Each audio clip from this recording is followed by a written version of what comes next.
Hola, ¿qué tal? Muy buenos días a todas y todos. Bienvenidas y bienvenidos a esta nueva sesión de nuestro curso de Geotecnia. Hoy día en la clase 10 vamos a hablar del análisis de la porción fina. Nosotros, aquí me cambió pantalla, nosotros habíamos hablado de la granulometría, ¿no? Habíamos hablado de la granulometría, ya las conocemos en bastante detalle, ¿cierto? Nunca se para de aprender en granulometría, ¿sí? Pero hemos ya visto los conceptos básicos. Aparecen coeficientes, está el de 10, el de 30, de 50, de 60, y nosotros habíamos planteado en la sesión anterior qué era lo que ocurría cuando tenemos un suelo que tiene una porción fina significativa. ¿Cómo lo estudiamos? En particular, ¿qué es lo que pasa en este rango? ¿Cierto? Y ese es un rango muy importante porque, según lo que estuvimos viendo, probablemente, si bien siempre los suelos, independiente de su tamaño de partícula,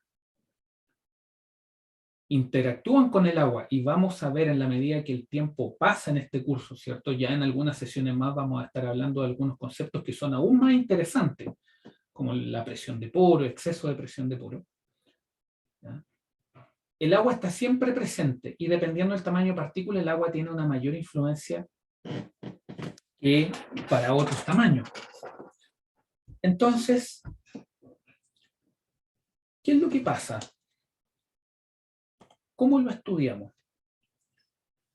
Antes de avanzar, me gustaría hacer algunos comentarios que complementan a esto y que va en línea con algo que les debía. Y era con el tema de la carta de plasticidad. Saber los límites líquidos y los límites plásticos y el índice de plasticidad es sumamente importante, ¿sí? Pero también es importante saber cuál es la naturaleza de esas partículas. Consideren de que las partículas de arcilla se consideran en general bajo los 2 micrones. Y lo que está entre 2 micrones y los 75 micrones es suelo fino que puede tener mayor o menor plasticidad, ¿sí? En particular, si estamos cerca de los 75 micrones, eso ya de frente es un limbo, ¿sí? Entonces, algunos comentarios. Los suelos cuya combinación límite líquido, índice de plasticidad está sobre la línea A, ¿cierto?, presentan una gran resistencia. Por ejemplo, un ladrillo. Baja permeabilidad. Consistencia muy dura en el límite plástico. Y los suelos cuya combinación límite líquido, índice de plasticidad está bajo la línea A tienen baja resistencia y se desmenuza fácilmente en el límite plástico. Entonces, fíjense acá en esta figurita, en este videito que tenemos acá, que aquí necesito... Fíjense en esta arcilla. Esta arcilla, si ustedes la ven, ¿qué es lo que ven ahí? Esa es una arcilla que parece plasticina, ¿no? Es más maleable que la plasticina, de hecho. ¿Sí?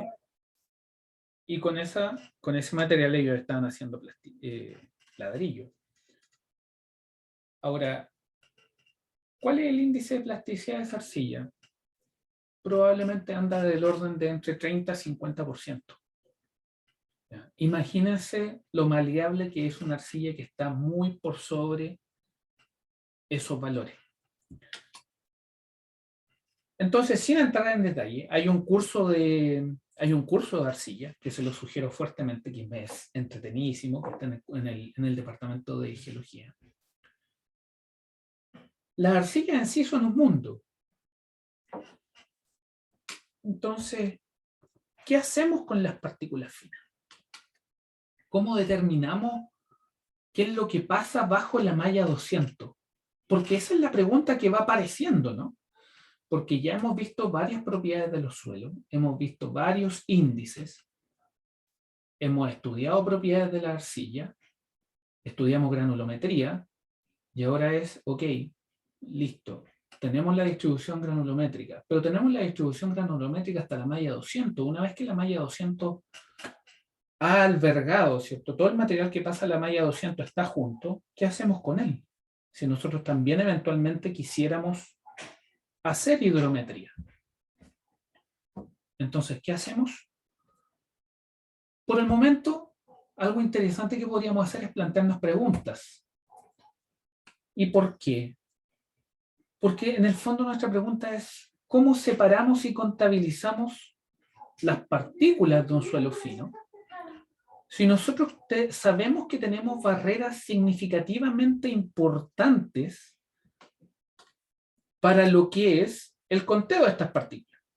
Cuando estudiamos arcilla, nosotros veíamos que las arcillas en general están agregadas, o sea, es muy difícil ver una partícula de arcilla individualmente, ¿no?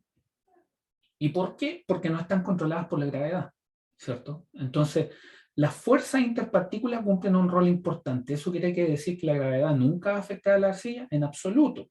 Se construye sobre arcilla, ¿ya? O sea, la arcilla está ahí y ustedes la ven. Entonces, ¿cuáles van a ser nuestras principales barreras cuando nos hacemos la pregunta cómo separamos y contabilizamos las partículas? Y podemos empezar, ojo, son partículas que no están controladas por la gravedad. Va a haber interpartícula, va a haber un efecto interpartícula importante, por lo tanto estamos afectos a la agregación, ¿cierto? Son partículas agregadas. Y por lo mismo es difícil desagregarlas, ¿sí? Y eso va en línea con lo que hablamos. Es muy difícil ver una partícula de arcilla individual. Por lo tanto, llegar a ese nivel, desde una perspectiva práctica para nosotros como profesionales de la ingeniería, ¿ya?, no tiene mucho sentido, ¿no? Entonces, difícil desagregarlas perfectamente y existe mucha química involucrada en su comportamiento. Entonces, ¿qué es lo que pasa? Cuando estamos en el rango de los 100 micrones, ¿cierto?, un poquito más bajo, estamos en el rango estamos en el rango micro, ¿no? Estamos en el rango micro. Entonces, ¿cuáles son los números que ahí manejamos? 2 micrones, 75 micrones. Entonces, ¿cómo hacerlo? Y aquí es donde cada cierto tiempo aparece un personaje brillante en la historia de la ciencia. Y este fue un problema que resolvió nuestro famosísimo amigo Stokes. Y fue Stokes el que, me imagino que dijo, ¿sí?, lo estoy citando imaginariamente acá, es que por muy finas que sean las partículas, bajo las condiciones adecuadas, estas partículas finas van a sedimentar igual. ¿Ya? Y cuando hablamos de sedimentación, hablamos de sedimentación en un medio acuoso o en un medio no acuoso, ¿sí? Hablemos de un fluido. ¿Y cómo sabemos esto? Estrictamente hablando, nosotros lo podemos ver todos los días. ¿Y por qué? Si nosotros retomamos una de las figuras que vimos en nuestras primeras sesiones, lo que veíamos es que cuando comparábamos una partícula de tamaño muy pequeño y pensábamos en algunos micrones, para contextualizarlo habíamos ocupado un cabello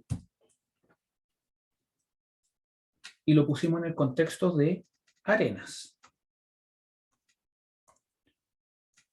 Y lo pusimos en el contexto también de bacterias. Y nosotros lo vemos todos los días en la contaminación atmosférica de las ciudades. Sin ir más lejos, si pensamos en Santiago, Santiago tiene una cantidad de material particulado significativamente alto, el cual varía dependiendo de la época en la cual estamos. Generalmente en los veranos baja un poquito con respecto a los inviernos. Generalmente nos encontramos en situaciones de emergencia atmosférica, ¿cierto? Y con restricción vehicular, durante los inviernos. Y eso es material particulado. Y es material particulado que está bajo la malla 200. Y como ustedes pueden ver ahí, ese material efectivamente está volando. Está suspendido en un fluido, en este fluido que es la atmósfera, ¿cierto? El aire que está inmediatamente sobre nuestra cuenca. Sin embargo, si usted va a cualquier elemento, y probablemente independiente de la comuna, si usted deja pasar una semana sobre una superficie y usted le pasa el dedito, esa superficie usted va a sacar algo de polvo. Y ese polvo que usted saca en general pasa la malla 200 y aún así se deposita, se sedimenta, ¿no? Entonces, claro, lo podemos ver desde la perspectiva de Santiago. Y el punto es, si un material particulado como el smog, que vemos que está suspendido en el aire, es capaz de depositarse, ¿los suelos sedimentarán? Esa es nuestra pregunta. Ya sabemos que sí. Pero el punto es cómo podemos estar tan seguros. No hemos tenido ningún laboratorio. Hemos hablado solamente hasta el minuto de ejemplos prácticos. Pero al fin y al cabo hemos conversado principalmente. Entonces, yo aquí les voy a mostrar algo. Fíjense, aquí lo que tenemos es un jarrito. Este jarrito está bien sellado y está con agua y está con aproximadamente, si mal no recuerdo, con 200 gramos de suelo que saqué de un jardín. Y si ustedes toman esto, ¿sí? Ustedes toman esto, está el suelo con el agua, y ustedes lo baten, ¿ustedes qué es lo que ven? Que esto está totalmente café. Sin embargo, en la medida que ustedes dejan pasar el tiempo, yo les puedo contar acá que, no sé si lo verán, pero inmediatamente se empieza a denotar una línea por ahí. Sí, se empieza a denotar una línea que pasa por ahí. Me gustaría chequear de que se ve correctamente la experiencia. Dedito arriba que la están pudiendo ver. ¿Sí? Aquí tengo el jarrito, fíjese. ¿Sí? Este jarrito, ya, quizás no se ve la línea perfectamente. Pero vamos a hacer un ejercicio mientras hacemos nuestra sesión. Y es que este jarrito, ¿sí?, que ahora batí, lo voy a dejar acá. Y en la medida que vayan pasando los minutos se los voy a ir mostrando cada cierto tiempo, para que veamos qué es lo que pasa. Porque inicialmente esto está lleno, ¿cierto? Está totalmente café. ¿Sí? Eso quiere decir que las partículas estrictamente están volando. Sin embargo, si ustedes se acercan ahí un poquitito más, eventualmente se empieza a ver depositación de material al fondo. Tomemos este otro. Este otro lo saqué de la alta montaña. ¿Ya? Lo saqué de 4.000 metros de altura. Lo saqué de un sector donde había habido un desplazamiento, un deslizamiento de tierra muy grande. ¿Sí? Y tomé una muestra simplemente para ver cómo eran las partículas del material que se veía que parecía suelo, ¿sí?, no del rocoso. Lo mezclé. ¿Y qué es lo que se empieza a observar? Que nuevamente está absolutamente café. ¿Sí? Un poquito de suelo con agua en una jarra que ustedes baten y que se empieza a ver café.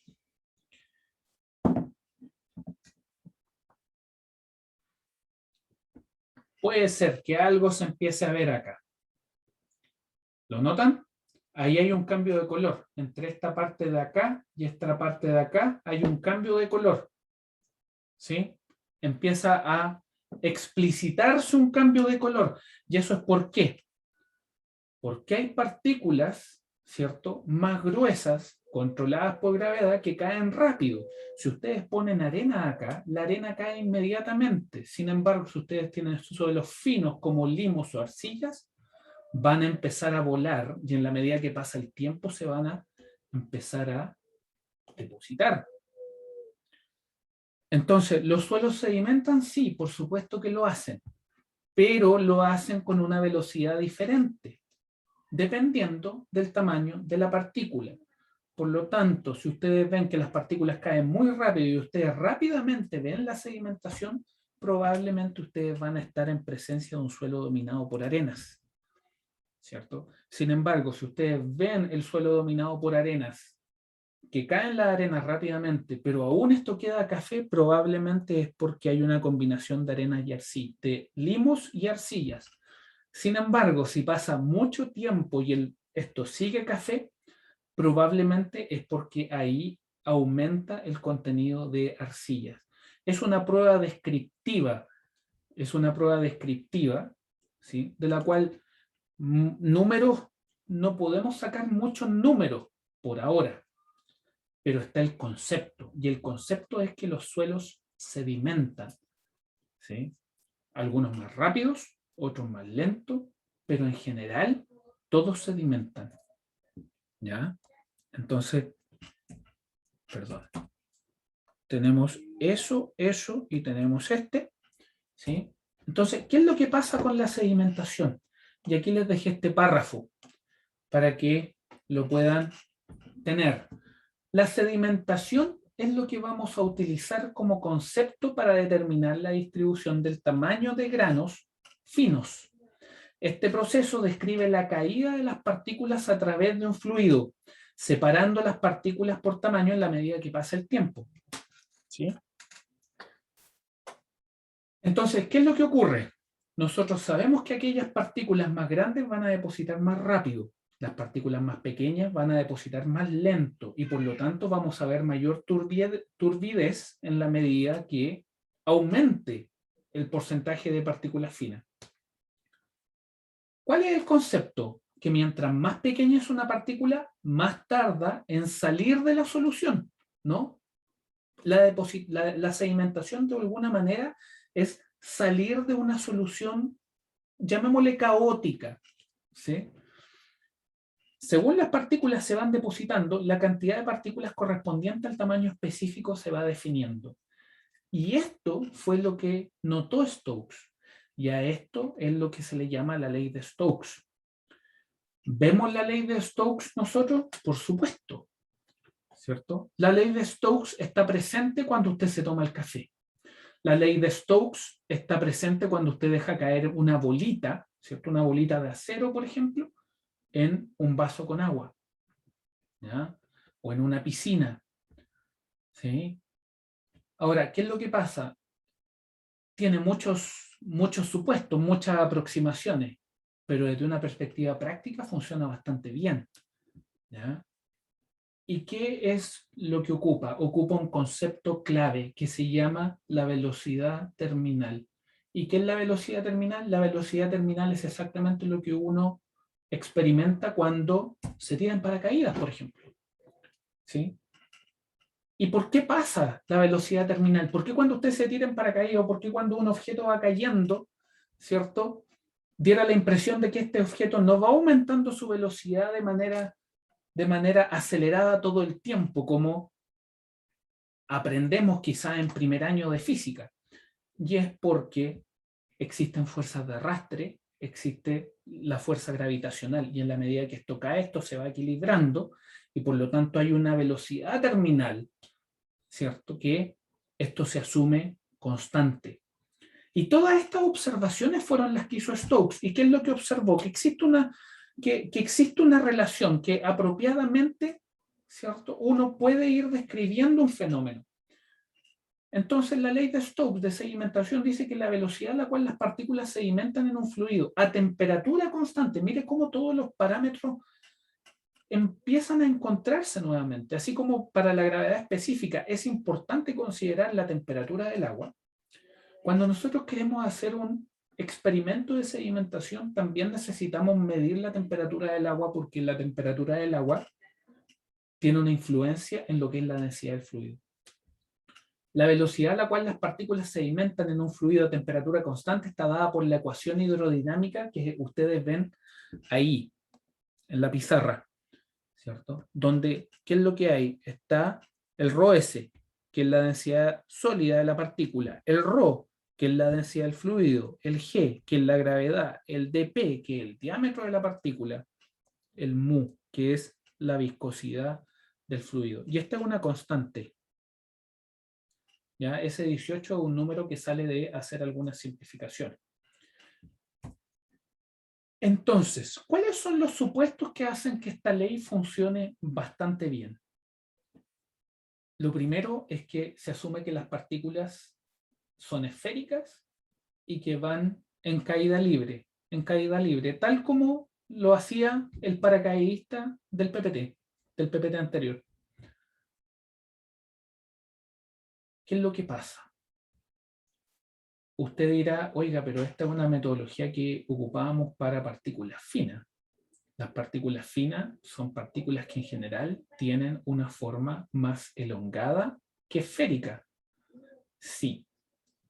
Por lo tanto, eso es parte del supuesto fuerte que se hace al momento de realizar un ensayo por sedimentación. Y es que las partículas, ¿cierto?, son esféricas, ¿ya? Aunque sea una arcilla, se asume que el tamaño de esa partícula que la forma de esa partícula es esférica. Que las partículas no tienen rugosidades, ¿cierto? No tienen rugosidades. Eso es importante. ¿Por qué? Por efectos de roce, ¿no? Que dentro de todas las maneras que podría el roce pronunciarse sobre esta partícula en la medida que va depositándose, ¿cierto? Las partículas no tienen rugosidad y por lo tanto esto, ¿cierto?, cae de una manera tal en que la partícula esférica cae sin problema. Fíjese, las partículas no colisionan. Eso quiere decir que cuando las partículas se van depositando, tampoco existe obstrucción entre ellas ni interacción entre ellas. Entonces usted dirá, bueno, pero si estamos con partículas finas, y las partículas finas están controladas por fuerzas interpartículas, ¿cómo eso no va a ocurrir? ¿Cómo las partículas no van a colisionar? Lo que se busca en los ensayos de sedimentación es aproximarse lo más posible a ese supuesto. ¿Y qué es lo que necesitamos? Si ustedes se recuerdan de cuando estudiamos la doble capa, ¿cierto?, y las partículas finas, la doble capa es una manera de expresarse, ¿cierto?, la interacción que ocurre a nivel de partícula en una arcilla. Entonces, ¿qué es lo que pasa? Si nosotros queremos que las partículas no interactúen tanto, tenemos que garantizar de que se puedan, ¿cierto?, interactuar lo más libremente posible. Eso quiere decir inactivar lo más posible, ¿cierto?, lo que son las partículas. Por lo tanto, si vamos a hacer un ensayo de sedimentación y estimamos que puede haber una interacción significativa de partículas, lo que vamos a hacer es que le vamos a poner un químico al fluido, ¿sí?, lo que se llama el antifloculante, porque cuando las partículas se agregan, lo que en el fondo están haciendo, están en el proceso de floculación, que las partículas se están agregando. ¿Qué es lo que necesitamos? Que las partículas no floculen, que las partículas quieran alejarse unas de otras para que puedan sedimentar con tranquilidad, ¿no? Entonces, como ustedes pueden ver, estos supuestos que son fundamentales no es solamente que sean fundamentales, son tremendamente fuertes. ¿Por qué? Porque la idealización del fenómeno que se hace, ¿cierto?, es muy optimista, digámoslo de esa manera. Entonces, las partículas esféricas en caída libre, partículas no tienen rugosidades, partículas no colisionan. Fíjese, todas las partículas tienen la misma densidad. Eso no tiene por qué ser así, ¿cierto? Tampoco tiene por qué ser así. Rige la ley de Stokes. Eso quiere decir que existe una fuerza de arrastre. ¿Sí? Régimen laminar. Otro supuesto fuerte muy importante. ¿Sí? Y que utilizamos bastante en lo que es la ingeniería geotécnica. En este contexto, también un supuesto fuerte. Las partículas sobre los 100 micrones estarían excluidas. Eso quiere decir de que no tiene mucho sentido hacer un ensayo de sedimentación en lo que es una arena. Y eso está en línea con lo que hemos visto. Las arenas están controladas por gravedad. No necesitan tener un ensayo de sedimentación para yo utilizar un fluido como un medio o una herramienta para separar las partículas en función de su velocidad de depositación. Ahora, si ustedes toman una arena, igual van a ver esa depositación y van a ver que las partículas más grandes se depositan al fondo y las partículas más pequeñas se van depositando gradualmente en altura. ¿Ya? Dedito arriba, que estamos todos en la misma página con lo que se está estudiando. ¿Hay alguna duda, consulta con respecto a esto? ¿Sí? Hagámosle un chequeo. ¿Cómo van nuestros tarritos? Fíjense. ¿Ve? Depositó rápido. Depositó rápido esto. ¿Sí? Y si ustedes pudieran ver lo que se ve acá, en general, yo no, quizá eso no se ve a ese nivel de detalle, pero se ven dos colores. Uno más oscuro acá y otro un poquito más clarito por acá. Y eso ocurre porque las partículas más grandes están al fondo, viene otro depósito de partículas más finas, pero que igual depositaron rápidamente, y queda una especie de sopita, ¿cierto? En lo cual eventualmente se verían, ¿cierto? Existen partículas de tamaño significativamente más pequeño a las cuales les cuesta depositarse, ¿sí? Si nosotros vemos este de acá, este todavía está café. ¿Sí? Este todavía está café. Presenta depositación, pero todavía está café y probablemente le quedan algunos días estando así. ¿Por qué? Porque esto, o alguna hora al menos. ¿Sí? ¿Por qué? Porque presenta una cantidad de partículas finas significativa, en significativamente mayor proporción. ¿Sí? Por lo tanto, no, el proceso de depositación de esta zona va a ser un poquito mayor que la anterior. ¿Ya? Entonces, la ley de sedimentación, ¿qué es lo que dice? En el contexto presentado, fíjese, utilice el frasquito cuando piense en hidrometría o sedimentación, hidrometría, el ensayo formal que vamos a ver prontamente, ¿ya? Piensa en el frasquito, ¿ya? Y esto usted lo puede hacer con las partículas que están en el patio de su casa, ¿sí? O las que están en algún parque donde usted pueda pasar y usted puede hacer el ensayo, es súper entretenido, ¿sí? En el contexto presentado, que hemos estado presentando, la velocidad sería la distancia de viaje sobre el tiempo, L sobre T, donde L es la distancia que recorre la partícula hasta su sedimentación, ¿cierto? En el fondo es la distancia que corre la partícula entre que está en la solución hasta que cae, ¿cierto?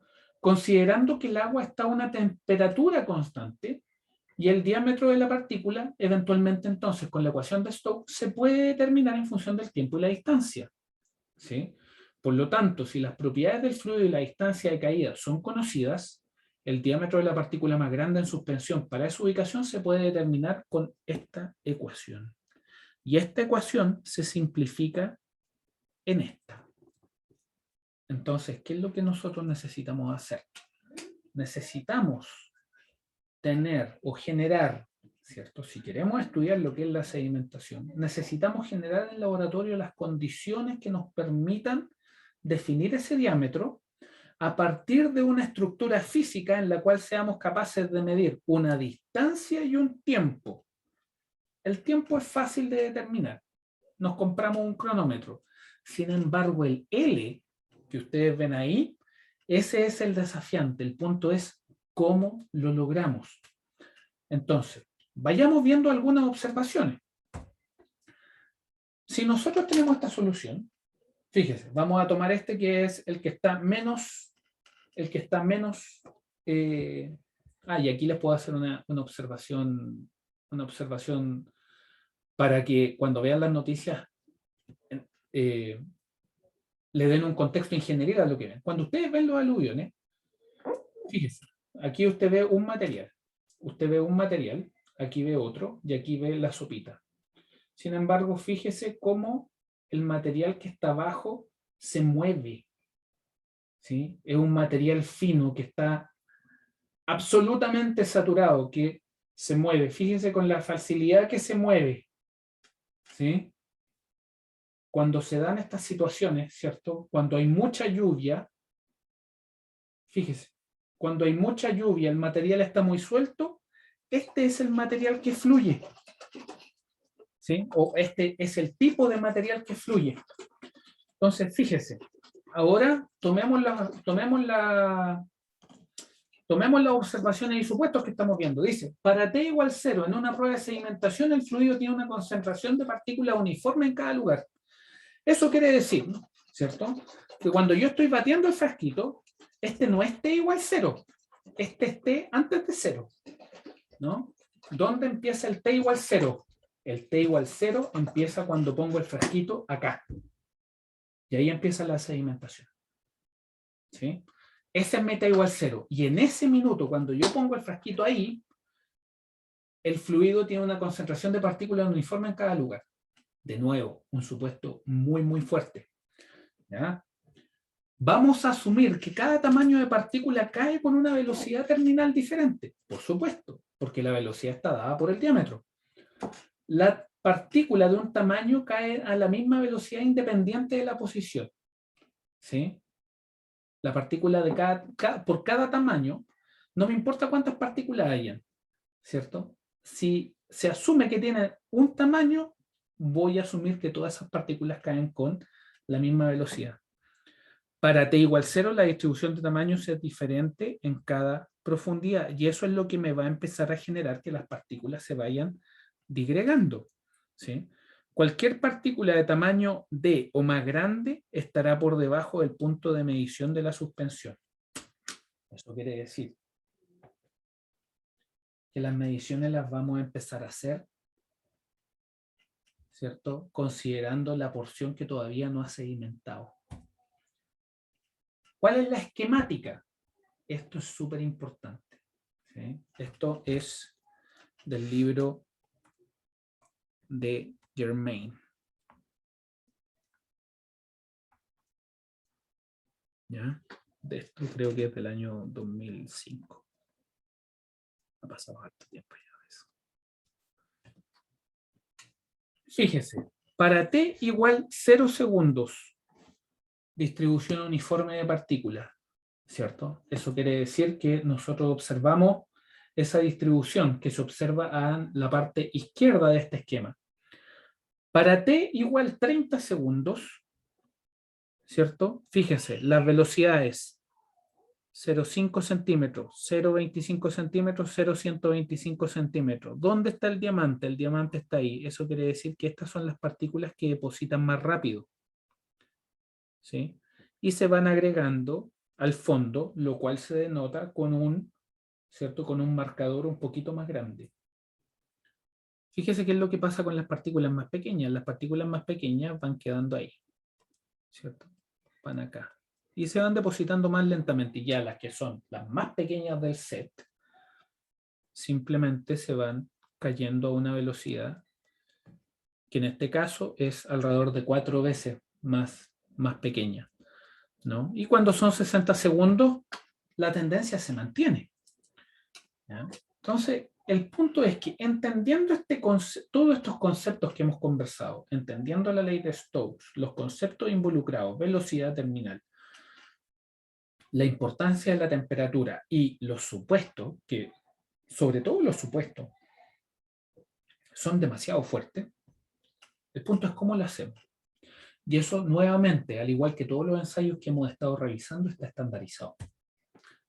Y la estandarización es a través del ensayo de hidrometría. Entonces, en la hidrometría, los elementos que vamos a necesitar son muchos, ¿ya? Fíjese, usted va a necesitar un mezclador, ¿sí? Un mezclador, que es una máquina parecida a la máquina con la que se hace el milkshake, pero hecha, desarrollada específicamente para ensayos de suelo. ¿Ya? Ahora, se ha visto muchas veces que se ocupan los milkshakes y los resultados no andan tan mal, ¿no? Con respecto a una máquina que llamémosle de carácter geotécnica, hecha para hacer este tipo de suspensión. Entonces, ahí ustedes lo primero que necesitan es un mezclador.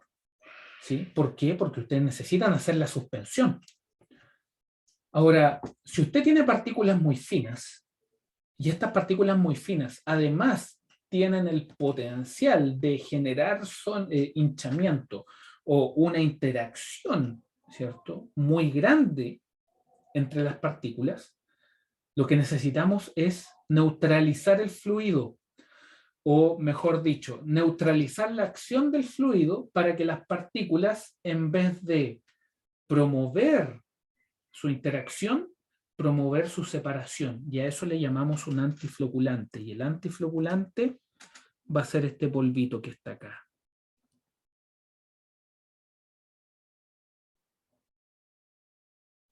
Antifloculante. Ahí está el mezclador, ahí está el antifloculante. ¿Cuál es el tubito? ¿Cuál es el canal por donde las partículas van a sedimentar? Ese canal es este de acá. ¿Sí? Un picnómetro. ¿Ah? Obviamente necesitamos el suelo, ¿sí?, que está en un pocillito.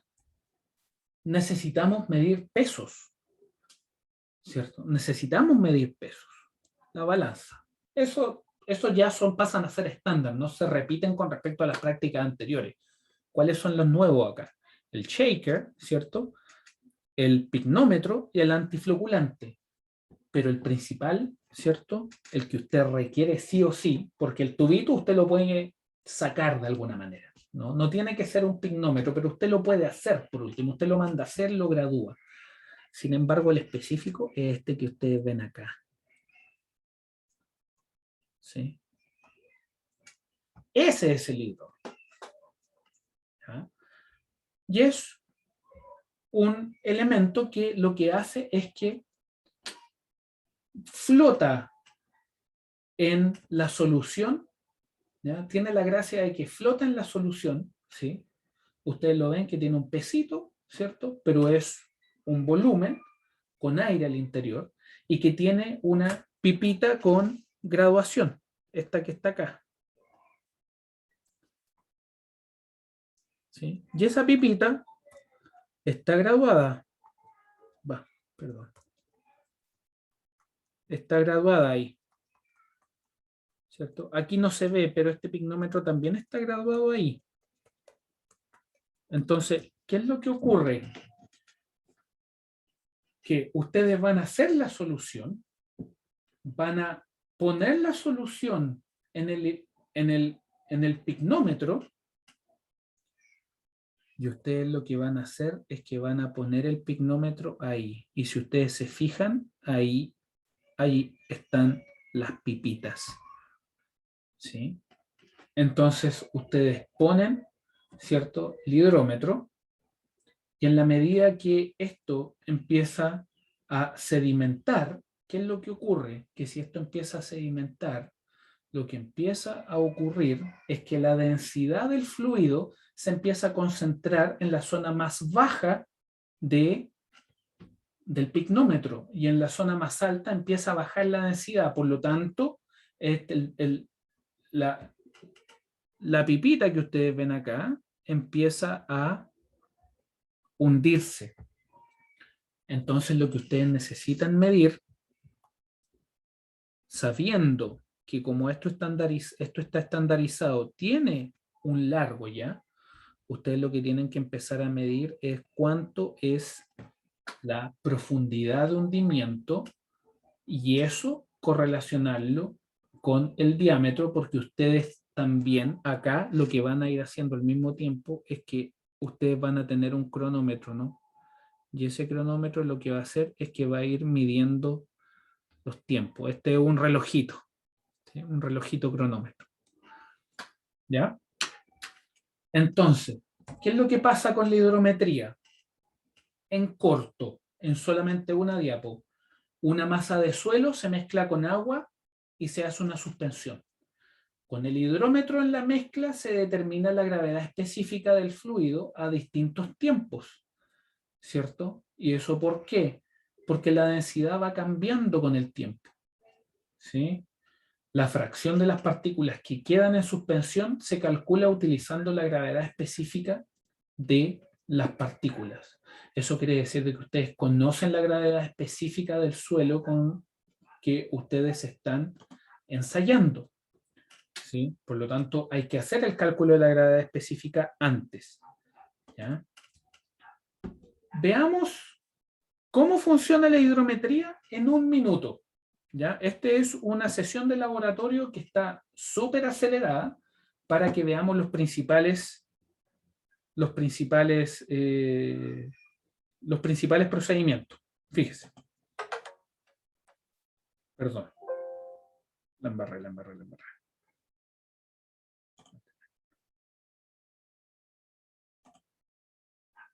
Ahí está.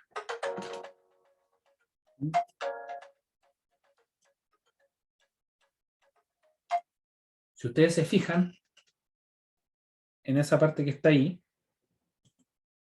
¿qué es lo que se hace? Se filtra, ¿cierto? O se hace la granulometría para que el material que pase sea correspondiente al que pasa la malla 200. ¿Sí? Consideran de que la hidrometría es para suelo fino, por lo tanto necesitamos el material que pasa la malla 200. ¿Sí? Se pone el material, se pesa. ¿Sí?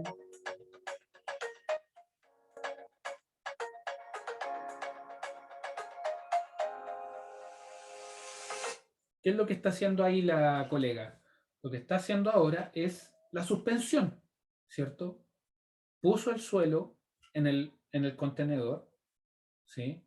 Lo mezcló con agua inicialmente, limpió, ¿sí? Y posteriormente lo lleva al shaker, ¿sí? ¿Qué es lo que hace ahora? Lo vuelve a limpiar, ¿sí?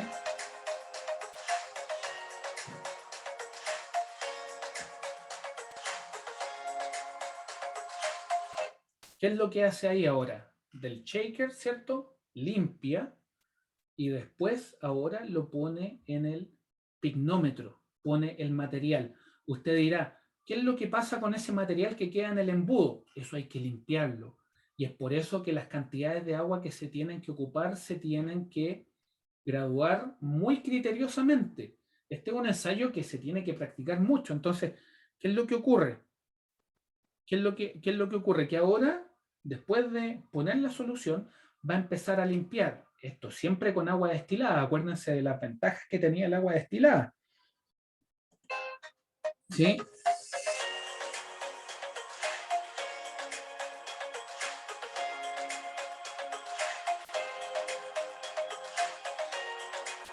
¿Sí?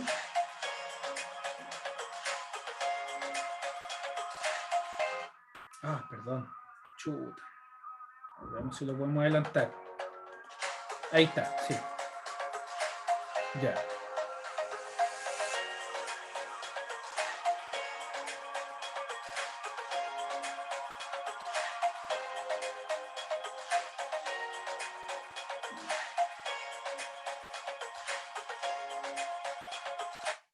¿Y qué es lo que hace?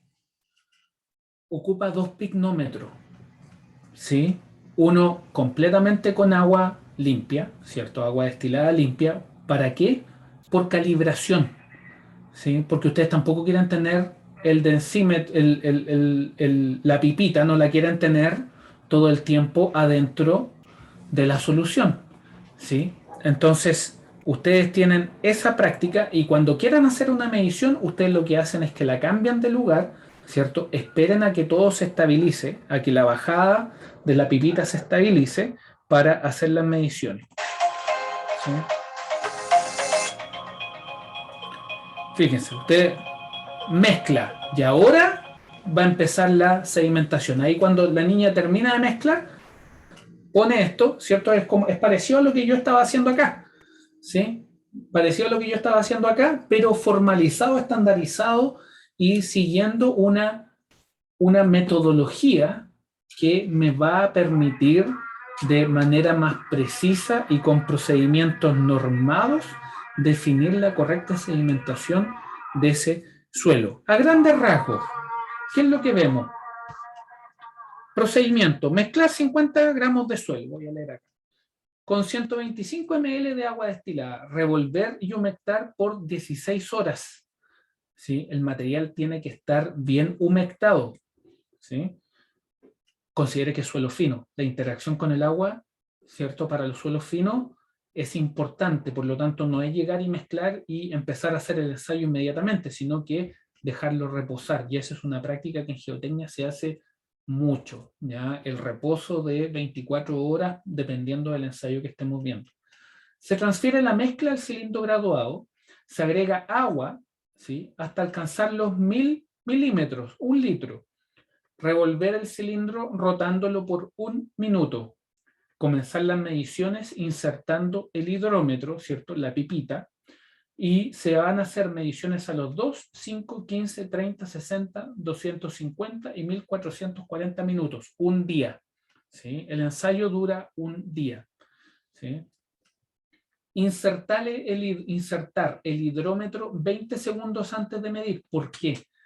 Considere qué es lo que le pasaba a la pipita cuando la niña lo que hacía era poner, ¿cierto? Cuando la colega ponía la pipita en el agua limpia, lo que hacía la pipita era que tenía que encontrar un punto de estabilización, ¿cierto?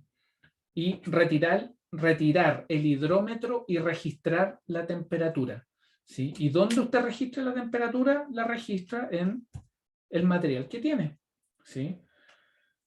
Las partículas del suelo se van a depositar bajo el hidrómetro, o sea, los cálculos se hacen con la porción que queda por sobre el hidrómetro, ¿sí? Súper importante eso.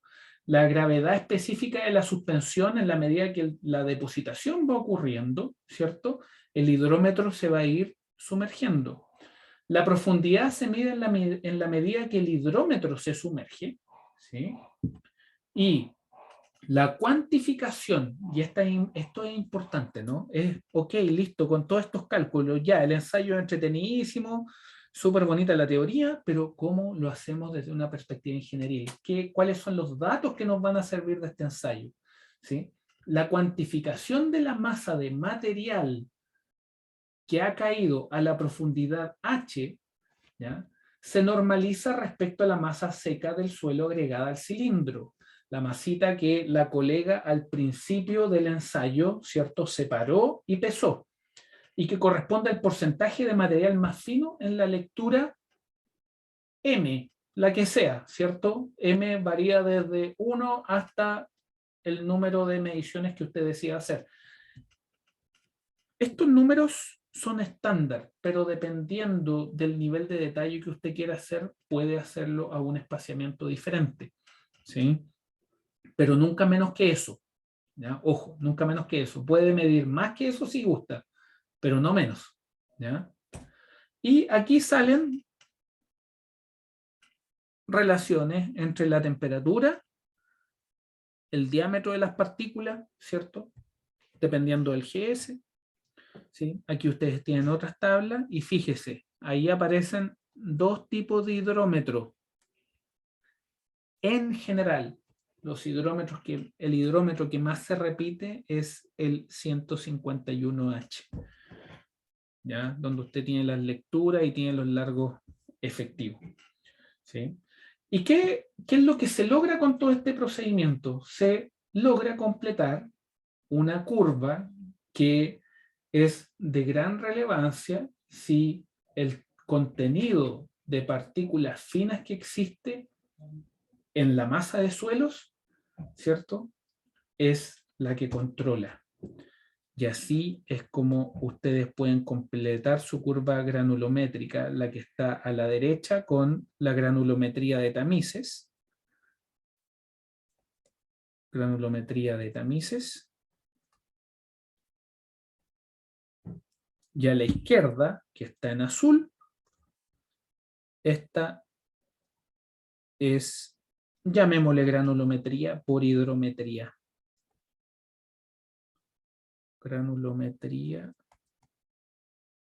por hidrometría. ¿Ya? Me gustaría chequear de que estamos todos en la misma página con lo que estamos conversando hasta ahora. Dedito arriba que sí. ¿Hay alguna duda, consulta con respecto a lo que estamos viendo? Ya, súper. Entonces, ahora lo que me gustaría hacer es un recuento. Fíjense en todo lo que hemos aprendido en estas primeras 10 sesiones. Hemos aprendido sobre formación de suelos. Hemos aprendido sobre superficie específica, densidad en terreno, nociones de tensiones en suelo. No lo hemos formalizado lo que es las extensiones en el suelo todavía, porque eso tiene harto detalle, ¿ya? Pero al menos sí ya hablamos cómo en suelos secos al menos estimar tensiones en profundidad, ¿sí? Gravedad específica, peso de una partícula, granulometría, capacidad de intercambio iónico, fenómeno de doble capa. Hemos visto los diferentes, algunos de los principales tipos de arcilla, los límites de Atterberg, estudiamos hidrometría.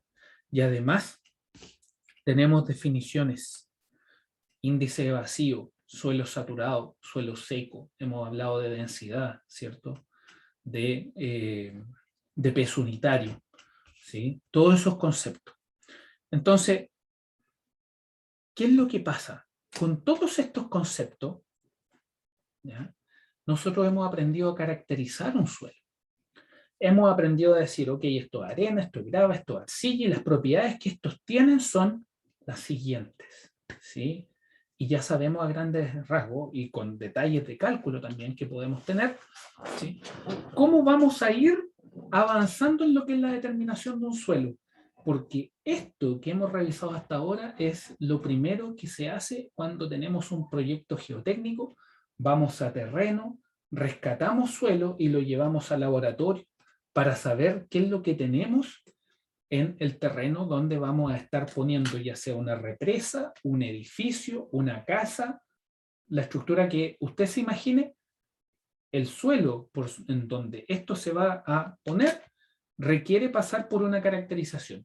Esa caracterización, ¿cómo lo hacemos? Sacamos material del terreno simplemente ahí donde nos paramos y hacemos un hoyito. No, eso lo hacemos en lo que se llaman calicatas. Ya vamos a hablar rápidamente de las calicatas en la próxima sesión, pero netamente para contextualizar todo esto que hemos hecho, ¿cierto? Y ponerlo en perspectiva respecto a cómo se utiliza esto en la práctica.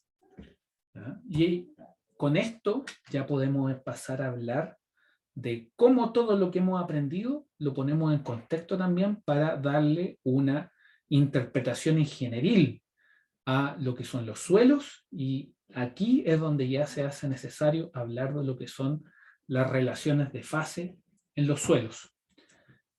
El principal concepto acá es este, y con esto vamos a empezar a terminar. Nuestro principal concepto acá es que nosotros tenemos partículas y vamos a hacerlo con solamente 4 partículas. Vamos a hacerlo un poquito más en detalle en la próxima sesión, pero aquí vamos a poner el punto. Tenemos 4 partículas y esas 4 partículas están en contacto, están en su condición, en este caso, dado como las dibujé, están en su condición de índice de vacío máximo, ¿sí? Y las vamos a poner en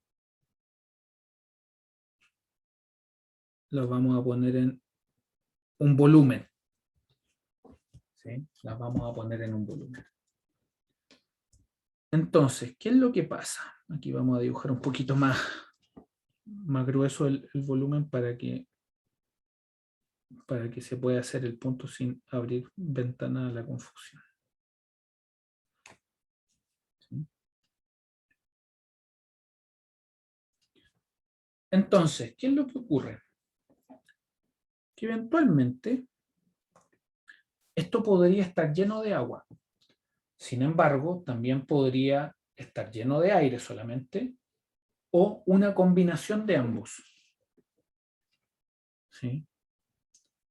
Entonces, ¿qué es lo que pasa? Aquí voy a dibujarle un poquitito de agua y vamos a decir de que el agua llega hasta esa línea que se está dibujando ahí. Y aquí todo lo demás está cubierto de agua. ¿Sí? Y lo que está en verde, digamos que va a ser aire.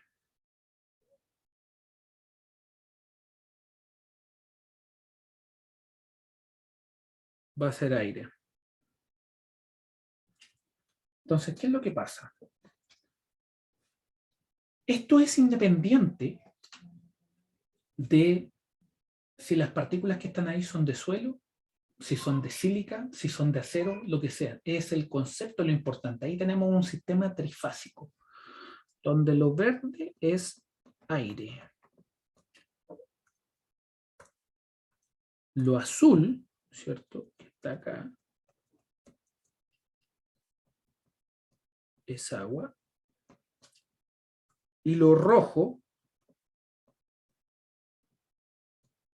es lo sólido. Ahora, supongamos, y aquí me gustaría hacerla, supongamos que por alguna razón las partículas son de acero y que de un día para otro se derriten. ¿Qué es lo que va a pasar?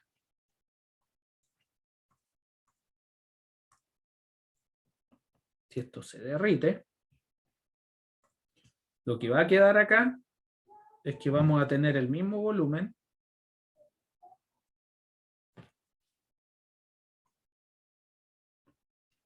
¿cierto? Vamos a tener exactamente el mismo volumen.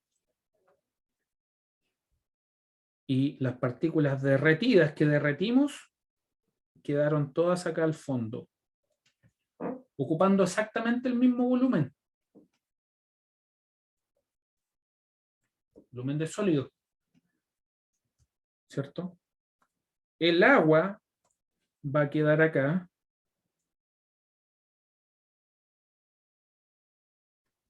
Ese es el volumen de agua.